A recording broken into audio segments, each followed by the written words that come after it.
We are used to the Syracuse coaching staff getting out, hitting the recruiting trails, and working with players to, when all is said and done, make their way to Central New York. What you don't always see, and maybe it happens a little bit more behind the scenes, is the most recent commit in the class of 2024 getting out and talking to AAU teammates, to talking to EYBL friends and foes to come to Syracuse and team up in the 2024 class. That's what Donnie Freeman's been doing, and we break it all down on your Tuesday episode of Locked On Syracuse. Let's get right to it. Are Locked On Syracuse, your daily podcast on the Syracuse Orange, part of the Locked On Podcast Network. Your team every day.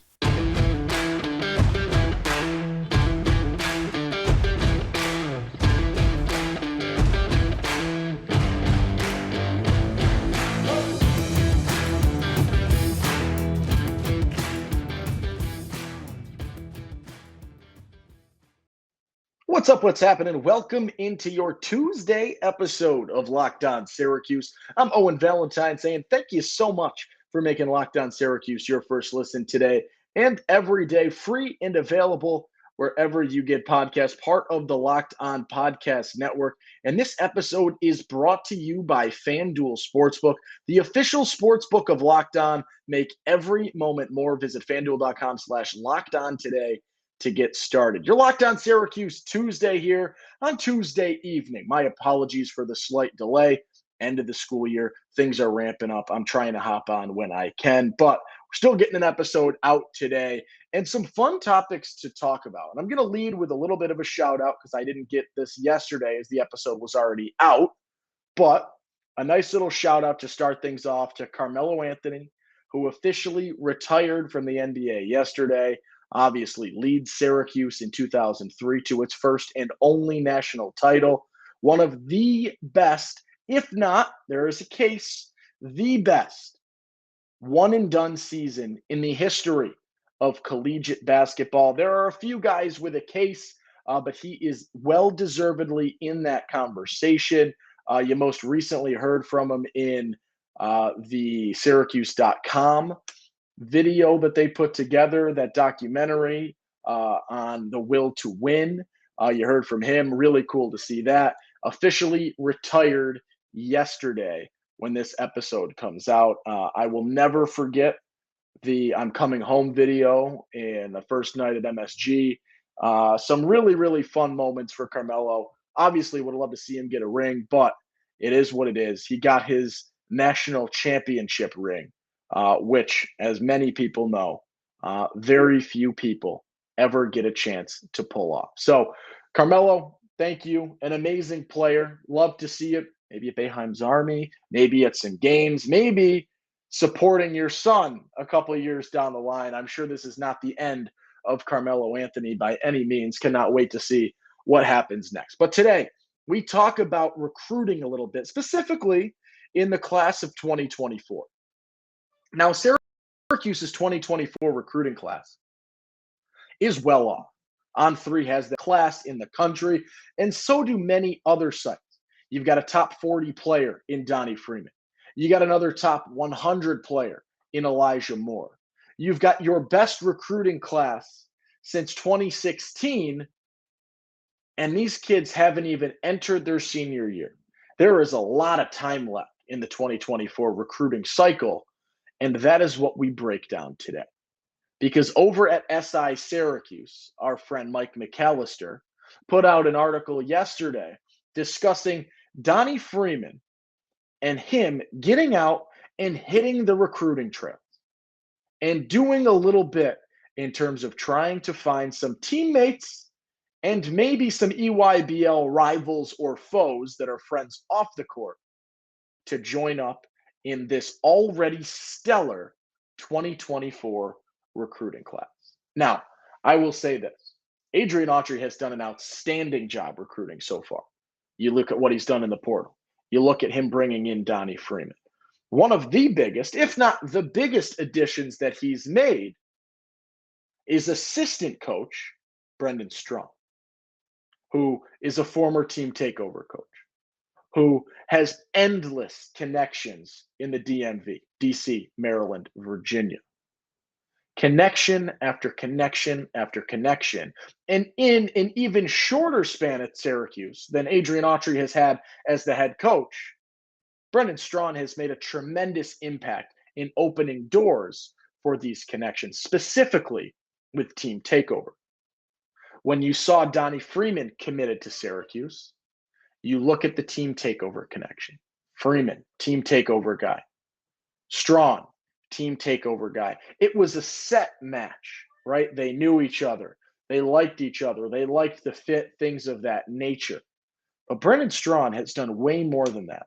And you look at something as simple as even getting Hunter Dickinson to do the Zoom call with Syracuse is something that you might not have normally seen, right? That was a courtesy that he didn't give to many of the other shooters that aren't necessarily national title contenders, but that was a courtesy that he gave to Syracuse. And I think that's a courtesy that he gives to Brendan Strawn. So you've got this pretty pre-established Team Takeover sort of group in Syracuse, headlined by Brendan Strawn, headlined by Donnie Freeman, headlined by the fact that when Benny Williams said he was going to stay in Central New York, stay with Syracuse heading into his junior year, he put hashtag TTO, hashtag Team Takeover, in the announcement. That's a direct nod to Brendan Strawn being a key factor in that decision. And now we look to see what Team Takeover and that community has next for Syracuse. And in that article from Mike McAllister, Donnie Freeman talked about how he's got 3 players in mind that he is heavily recruiting to come to Syracuse. 2 of them, his teammates over at Team Takeover, and one of them is a fellow EYBL guy who is also lighting things up in the circuit at this point in time. There are 3 big-time names, both in size and skill. The big name, in terms of we'll go true size, your big name is Patrick Ngongba, a 6'10 center, just about a top 10 center in the 2024 class. A phenomenal big man and a guy that has a lot of potential and a guy that we'll talk about in a little bit. Another Team Takeover guy, Caleb Williams, 4-star, 3-star, depending on where you look. 24/7 has him lower. The other spots have him significantly higher. He's composited at a 4-star. In Caleb Williams, the 6'7 small forward, who we'll talk about after a little break. And the third guy takes you away from Team Takeover, but stays in that EYBL circuit. And it's a guy that I think a lot of Syracuse fans, rightfully so, have their eye on as hopefully, fingers crossed, the next target for Syracuse in team final, and their guard, Jalil Bethea. Who is the most likely of these guys to end up at Syracuse? What is the skill set? What's the situation with these guys, right? Who are the suitors? Is Syracuse likely in any of these conversations? That's what we'll talk about in a quick second. But before then, let's talk a little bit about our friends over at FanDuel Sportsbook. We have reached a pivotal time in the NBA season, right? So make a fast break to FanDuel because it's the NBA playoffs. We're in the championship rounds. And right now, new customers, those are championship type things over at FanDuel. A no sweat first bet up to $1,000. That's $1,000 back in bonus bets if your first bet doesn't win. I love it. They got great promos. I hit on a PGA Championship promo just a couple of days ago. It's safe, it's secure, and you get paid instantly. You don't have to wait around. You don't have to be wondering, oh, will I get paid today? Will I get paid tomorrow? You get paid instantly. There's no better place to bet all of the playoff action than America's #1 sportsbook. Visit FanDuel.com/lockedon. Get a no sweat first bet up to $1,000. That's FanDuel.com/lockedon. FanDuel, official sports betting partner of the NBA.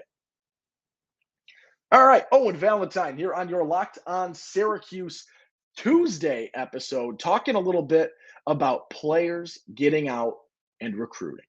And the big player, right, the biggest name in Syracuse recruiting right now is top 40 four-star player, Donnie Freeman, who committed to Syracuse about 2 weeks ago at this point in time. Donnie Freeman saying he's not done, right? He committed to Syracuse, but he's not done yet. Wants to stay in conversations with his teammates, wants to find those bonds, those friendships, things of that nature, and bring some other guys to Syracuse. And that's what you love to see. And that's sort of how this gigantic 2022 class for Syracuse pieced its way together. In a way, right? A lot of these smaller connections. It's almost like the My Team or whatever it's called in FIFA, where you're looking to build these connections, and whether it's you're in FIFA, it's the same country, same club team, things of that nature. In this, it's are you from the same area? Are you playing high school ball together? Are you playing AAU ball together? Are you playing in the same circuits? Things like that. You're looking for these small connections. And that was huge in Syracuse's 2022 class. And it seems like Donnie Freeman wants to bring that back to reality in that 2024 class and looking for these connections with two guys that we mentioned on Team Takeover in Patrick Ngongba and Caleb Williams.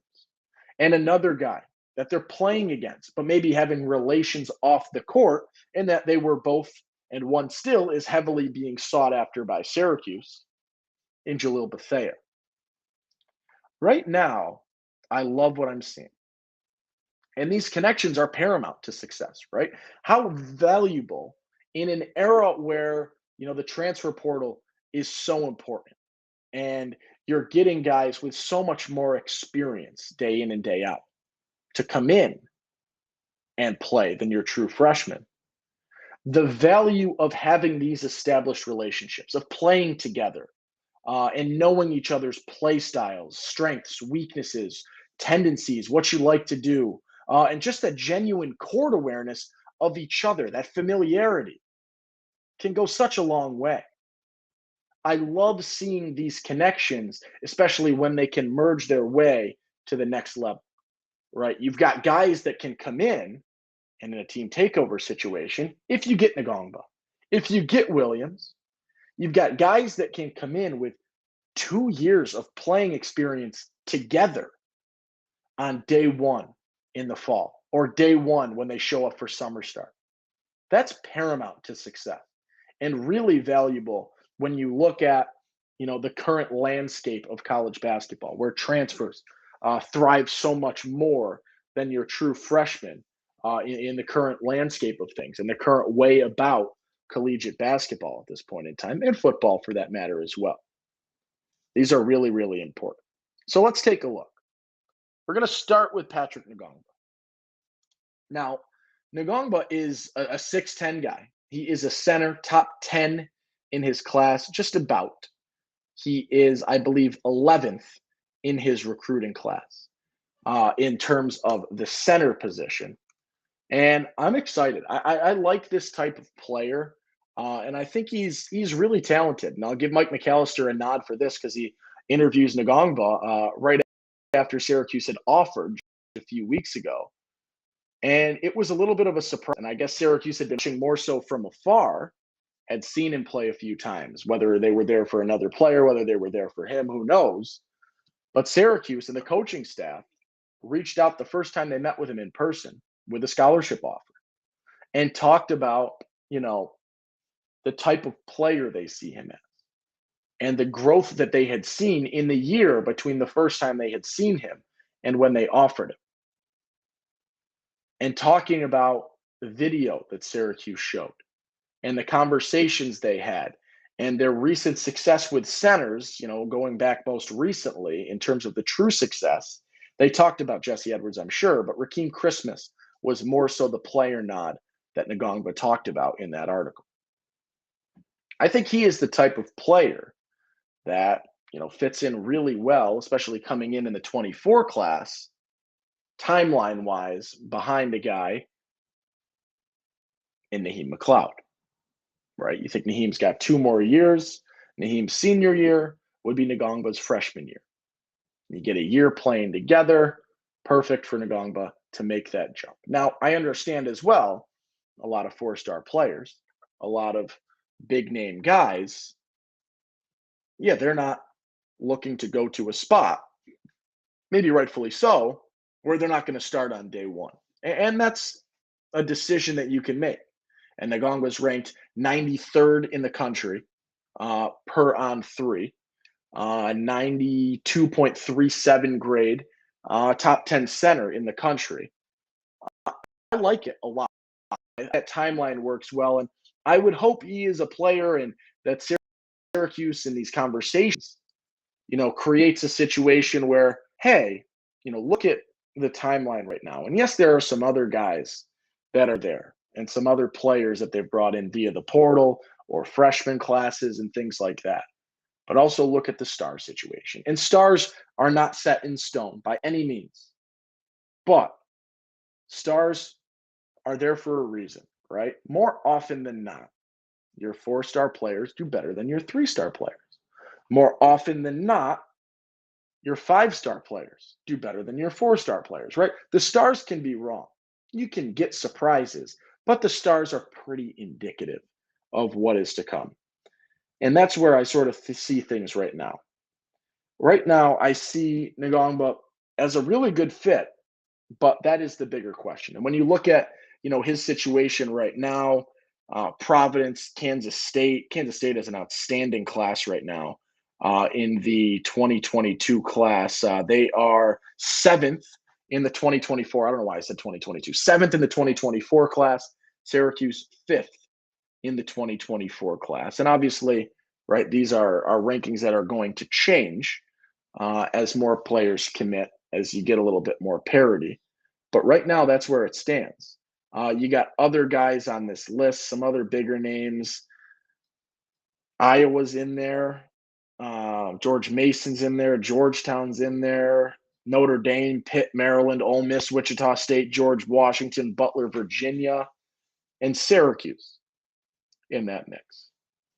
I don't know what the likelihood is situation-wise for him to want to come in, but we will see what happens with that. Next guy we're going to break down is Mikey. Oh, man, not Mikey Williams. Caleb Williams. I am sorry, Caleb Williams. I just did that to you if you're listening to this pod. If you're frustrated with me, love to have you on the show. Come yell at me. Please. Love it. But we'll talk a little Caleb Williams. And what I see from Caleb Williams is a little bit more of a likelihood to end up at Syracuse than Donnie Freeman. Or not than Donnie Freeman. Oh, boy, I'm all over the place now. Than Patrick Ngongba. And Williams is a little bit lower in terms of the rankings. On3 has him at 119 in the composite. Three-star guy, 24/7 has him at 3 stars. ESPN has him at 4 stars. Villanova's in the mix. Michigan's in the mix. Indiana's in the mix. Some other schools in the mix. Now, teased in that article from Mike McAllister talking to Donnie Freeman, and Donnie Freeman said, I don't want to steal his thunder because I feel like he'll announce it soon. But Caleb Williams is working to, I believe, establish a visit and schedule a visit with Syracuse in the near future. So I would say Ngongba, of the 3 guys we're about to talk about, is the lowest in terms of likelihood. Williams I put next in terms of that likeliness category. He is a very solid player, 6'7", 215 small forward. You look at Syracuse right now in terms of the lineup and the forwards, you've got guys like Justin Taylor. You've got guys like Chris Bell, Benny Williams, Malik Brown. But these are guys that, when the 2024 class gets to campus, are going to be heading into their junior year. And maybe you get a guy that transfers out, right? We know that's the reality of college basketball right now. It could happen without question. I feel like that would be a good situation for him in terms of maybe you do a year as a reserve guy, maybe 2 years as a reserve guy, and then junior and senior year, you are going to be a theoretical starter in that situation, or a very likely starter or high caliber role player. And this is one thing, and I'm going to go on a tangent here, that I feel like you really have lost with the transfer portal being as prevalent as it is in college basketball right now.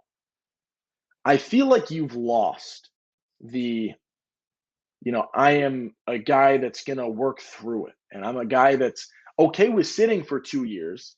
And then I'm going to be, a big time player and a starter in year 3 or a starter in year 4. I feel like we've lost that. And outside of Benny Williams, I mean, Benny Williams seems like the anomaly right now. It seems like at first adversity, there are a lot of guys that just immediately flip the switch. I hope that's not the case with Caleb Williams. And I think that he could be the type of player that would want to come in and would really fit into that situation nice, where you get a year or two playing under some more veteran talent, some more experienced talent, and then you, Donnie Freeman, take things over if that's still happening at the 4 or that situation. So it'll be interesting to see what happens with that. The next one, and this is, I believe, in my eyes, the most likely of the bunch talked about by Donnie Freeman to make their way to Syracuse. And Donnie Freeman talked about it. It's on the guard side.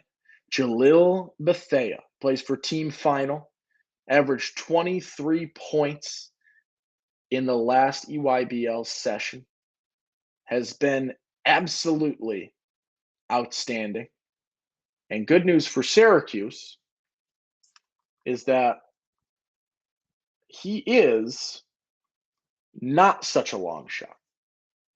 And when you look at the recruiting index or the likelihood, the prediction machine, the RPM from On3, Syracuse is right there with the leader.